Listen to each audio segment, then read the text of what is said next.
SF Gold Nuggets podcast, where we introduce members of the YPO SF Gold chapter through showcasing their superpowers. I'm your host, Paul Maloney.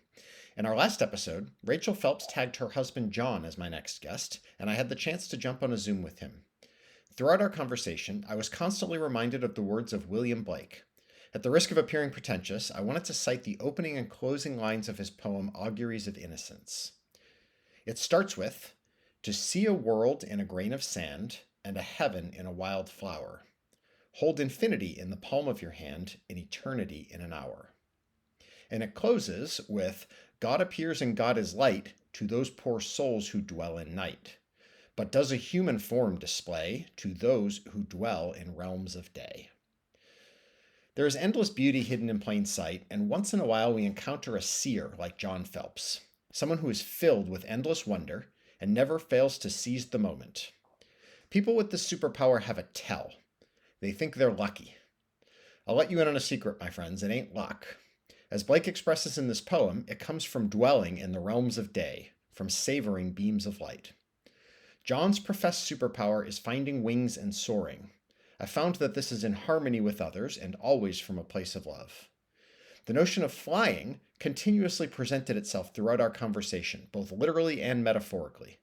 Listen to John share stories of nuggets that he finds hidden in plain sight, moments that he seizes and transforms to journeys of soaring heights.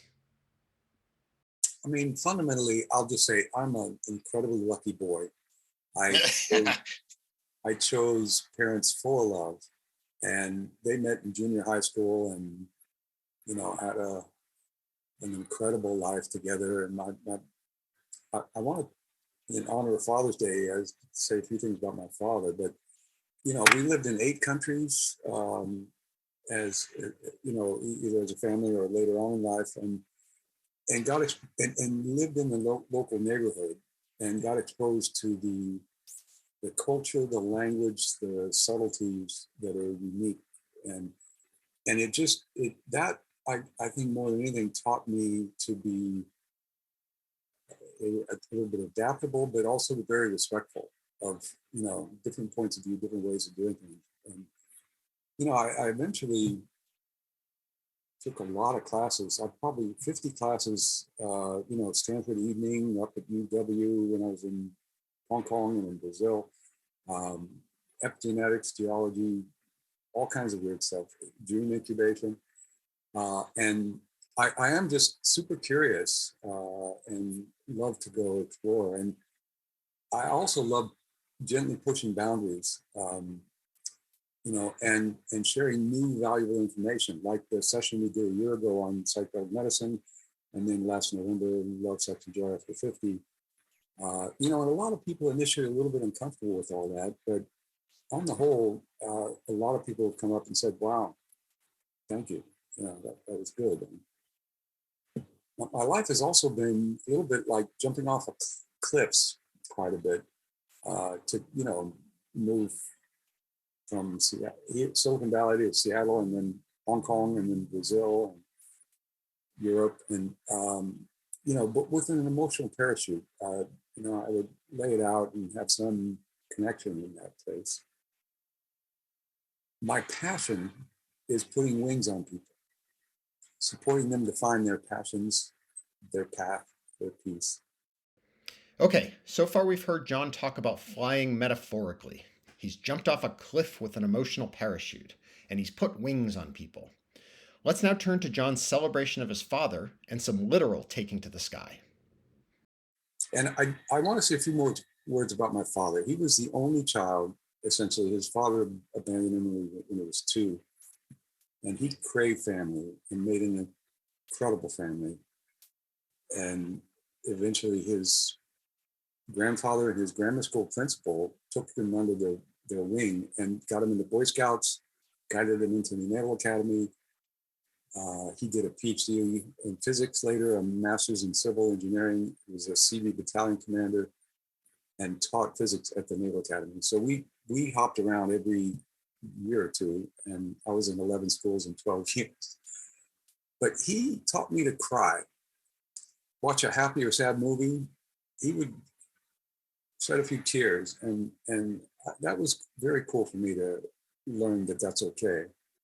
And every time I pass him in the hallway, he gives me a great big smile, a powerful hug, and tells me he loves me. And he was a brave man all the way through his bladder cancer battle. I came home from college. I'm going to tell this one story. That's okay. Tell as many stories as you would like. So I came home from Antioch College, which is an amazing place because it's 50% academic, 50% experiential. And every quarter they give you a catalog. It's like the Christmas catalog of jobs all over the world. And I got to work at MIT, the Library of Congress, VA Hospital. Initially, I started in mentally impaired youth, but I didn't like how those things were run. So I migrated toward management. But my father, when I came home, he said, John, we're going to drive up to the Nut Tree for your sister's birthday tomorrow. I said, no, I'm here to visit friends. I'm busy. And then the Nut Tree is a silly place. And he said, okay, we're going to go the next day. You need to come. So the next day we got in the wood paneled station wagon, drove out, to the Nut Tree from Moraga, California, and past Concord Airport. And my sister and my mother in the car as well. And my sister says, Daddy, look, little airplanes. There's an airport at Nut Tree. We should go in an airplane. And my father said, no, Jenny, it's very expensive. There's no pilots anywhere. And, we haven't made any arrangement. No way. And my sister says, Daddy, it's my birthday. So I'm just listening. And he finally says, okay, let's go check it out. And they go in the first building. There's a plane, but no pilot. They go in the second building. There's a pilot, but no plane. And they go in the third business, and there's a plane, and a pilot will be ready in 15 minutes. So we get in the plane, the four of us. We're waiting, and I'm in the back right behind my father, and he starts playing with the knobs and dials.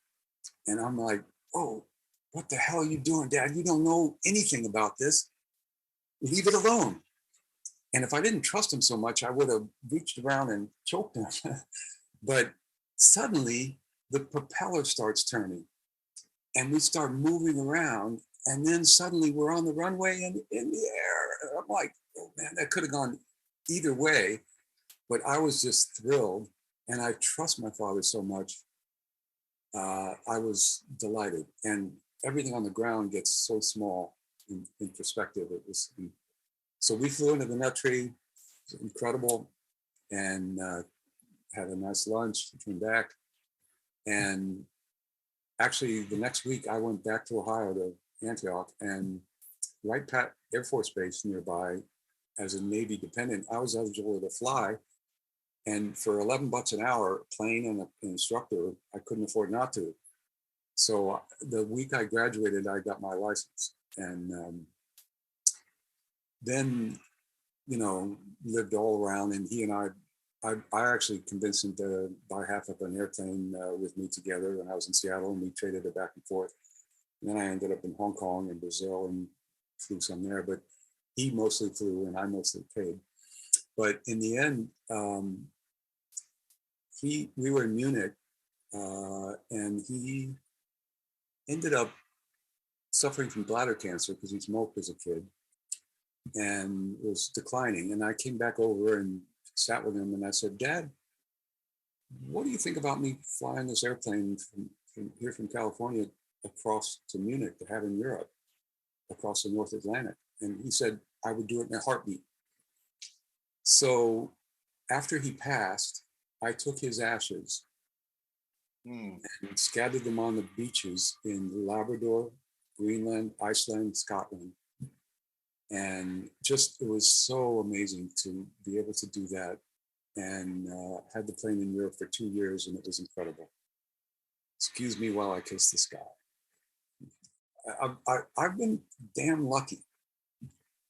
And, another thing I've been blessed with is I have a neighbor who's 95 and a half, retired dentist, Roger. And most days when I walk the dog, he gives me the signal, when you finish walking the dogs, let's have our medicine. And so virtually every day, it used to be 7 p.m., but because of the Oura Ring, I migrated to 4 o'clock. I stop by and we have a little whiskey and we solve all the world's problems. And it's just so beautiful to connect with him almost every day. And he is so coherent, and he loves to recount his, the girl he dated when he was 16, or, adventures he's had traveling. And, wow. He's like a surrogate father. And I actually take him flying occasionally and introduced him to my aunt, and they had a lovely connection. Let's be honest here. How many of us would have discovered a father figure while walking around the neighborhood and subsequently launched a deeply meaningful ritual? Yet another moment seized. In closing, I asked John to anoint my next victim, and here's what he had to say. I'd like to note that even in naming my next subject, we see yet another example where John seizes a moment, grabs his wings, and takes people flying.